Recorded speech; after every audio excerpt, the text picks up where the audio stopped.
What's up? Welcome back to Nowstalgia. Dave here, reacting to the Writers Guild going on strike. First time in 15 years since, 08, 07 range. 20,000 people plus from the Writers Guild of America.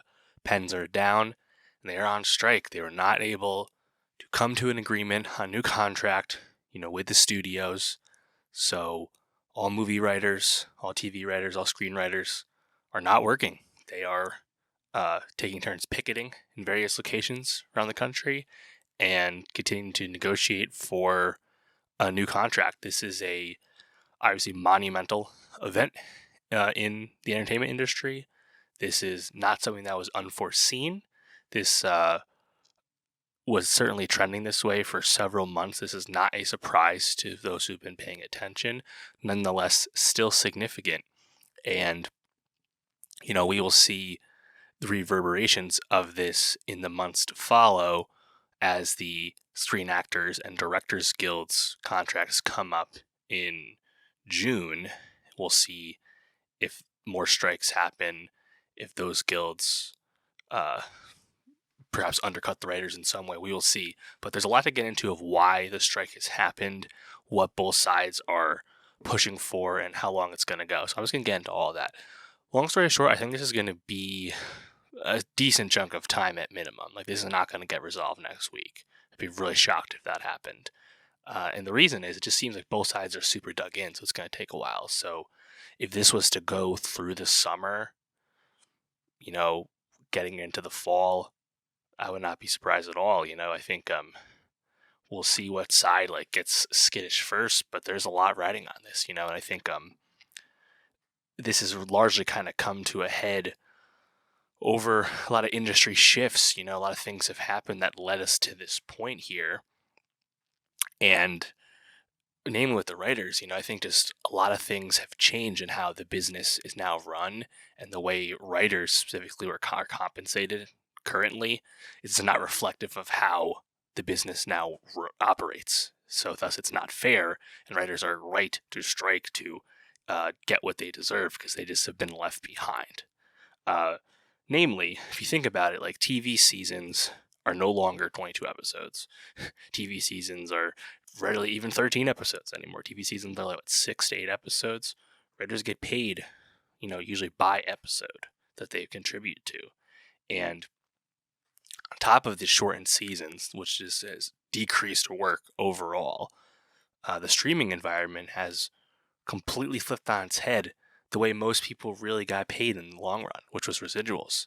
There is no real residuals with streaming, or at least not in a way that was conductive to rewarding success. Someone who's on a hit mega show on Netflix gets the same marginal residual as someone who's on a one and done series that doesn't even get renewed.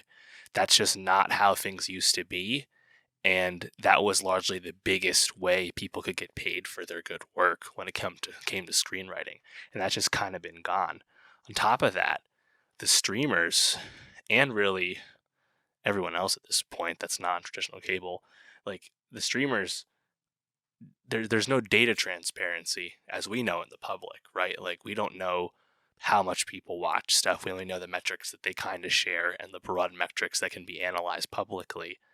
This affects the writers too, because they don't know how successful their work even is, and thus can't use it to negotiate for more work. They can't try and even push for more residuals because they don't even know how successful what they made did. There's just a lot of things that have now happened that kind of holds the writers back. Additionally, the studios, they're very happy to keep this data from their talent. They're very happy that writers get paid less because shows are shorter now.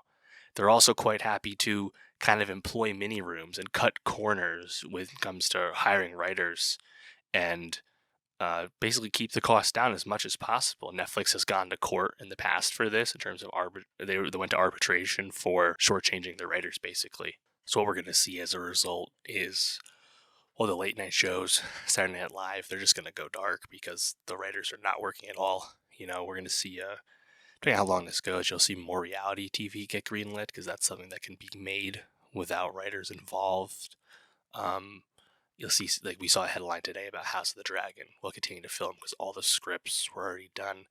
Not as good as that sounds though, because how common is it for a show to be in production and have no work done on the script? Like that is not a good place to be when it comes to making your series. So uh, fingers crossed on that regard for all of us. Um, yeah, in the meantime, the studios, they will probably eventually agree to, the raises, but I think some of the more like industry shaking stuff, they're going to dig their heels in on, and we'll see how long it takes for one side to give in. But in the meantime, I think studios will look to perhaps kill off any overall deals they didn't want, to take the opportunity. Warner Bros. Discovery certainly would. They're trying to clean those books any way they can. And Netflix will probably be happy about this for it affecting it. Netflix's competition more than it affects Netflix. Netflix has such that wide catalog, that global catalog, that they can really weather a storm like this for quite some time, more so than other people. So that'll be kind of interesting to see the ups and downs across that. But really hoping that the writers can get some gains here, because the traditional like marginal raises that normally would happen like barely even don't even keep up with inflation these days, let alone reflect all the changes that have been done to the industry. So in a bubble, this would be a positive impact, a strike like this. Obviously coming out of COVID, um, the big Netflix reset with how streaming got really shell shocked starting about a year ago. Like, it's not the best time for something like this to happen, but it still needs to happen because these are the people that work. And in the meantime, the middle class writer, that's the person who's really risking a lot doing this. The wealthy showrunners are less at risk here, but there was that big story about one of the writers on The Bear at the Emmys last year going to the Emmys, winning an Emmy, and having a negative bank account balance at that time. Like, something needs to change. So, solidarity with the writers. Don't be a scab. And, for more reactions when this strike hopefully ends, hopefully soon, we'll talk about that too. And for more entertainment news, subscribe, and I'll see you next time.